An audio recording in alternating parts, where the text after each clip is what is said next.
And speaking of, it's a major day in multiple courts for President Trump. The Supreme Court is set to hear arguments about whether or not he has immunity in his federal election interference case. This, as his hush money trial also resumes today in New York. Earlier this morning, President Trump made an early campaign stop. This was in New York, addressing the media, supporters there on the ground, and he talked about the gag order against him. Take a listen.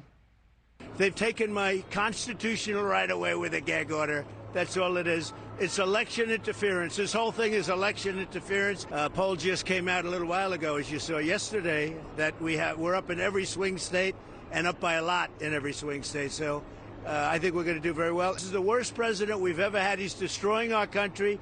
Close the borders. You can do it in one phone call. You can close the borders. Close up the borders, Joe. Our country's going to hell. Yeah, he took a couple questions from our NewsNation reporters on the ground. He's trying to capitalize on every moment. He doesn't have to be in court in order to campaign. We have live team coverage on this former president this morning. NewsNation's Caitlin Becker is in New York ahead of his hush money trial. But we begin with NewsNation's Tom Dempsey, who is at the Supreme Court for us today. Tom, talk about a high-stakes hearing today. What are we expecting in D.C.?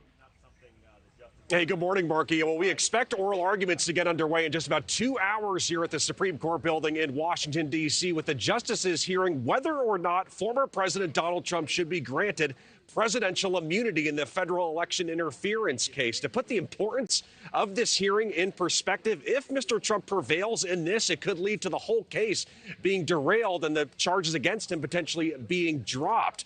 Earlier this morning, the former president spoke about the hearing. Take a listen.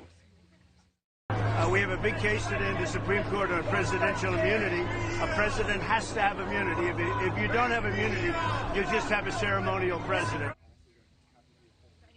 Now, Mr. Trump is not expected to be here since he will be in New York City for that hush money trial. But this marks the third time this immunity case will be heard in court after a judge in the U.S. Court of Appeals in Washington, D.C. both rejected the arguments from Mr. Trump's legal team. This all revolves around allegations former President Trump took part in an alleged criminal scheme to overturn the 2020 presidential election results. Mr. Trump's legal team says the allegations against him all took place while Mr. Trump was in office, and his decisions to question the 2020 election results took place within his duty as president. But special counsel Jack Smith has obviously pushed back against this, writing, quote, "A bedrock principle of our constitutional order is that no person is above the law, including the president." Again, oral arguments are set to get underway here in Washington, D.C. in just about 2 hours, and we expect a decision to come down from the Supreme Court sometime in the early summer.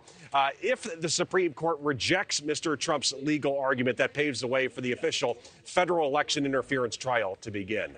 Thanks for watching, everybody. Go to joinnn.com to find NewsNation on your television provider. Also, don't forget to click that red subscribe button below to get more of NewsNation's fact-driven, unbiased coverage.